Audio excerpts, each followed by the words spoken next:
Several schools across North Texas have had to cancel their summer camps for athletes who tested positive for COVID-19. That's why Arlington ISD's Martin High School was one of the first to report a positive case. And as Aaron Jones will show us now, how they handled it is actually now being used as an example for others across the country.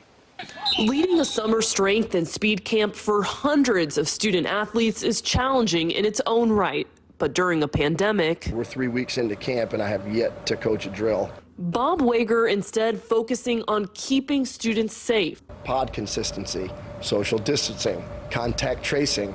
There's an awful lot of things that are happening in 2020 that if you'd asked me prior to 2 months ago, I wouldn't even know what any of them meant.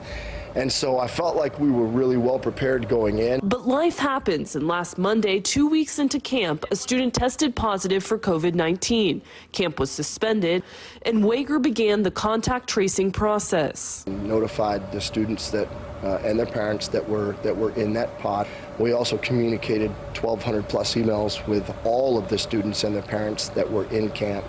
A deep cleaning of all the facilities was completed. Those who had direct contact with the positive case were asked to quarantine. Wager documented everything that happened, and in the days that followed, that documentation has been shared with other athletic programs across the country as an example of what to do if a student tests positive. I think it's really great information to have if you actually have a positive test on your campus and they can go through, and I'm sure the next person that reads it looks at it and they may tweak it and they'll make it better. And I think that's one of the unique things about the coaching profession. And moving forward, Coach Wager says he's not sure what's in store for the future. He's not even sure if they'll have a season this year. But he said every day that his student athletes are able to come here to camp is a win.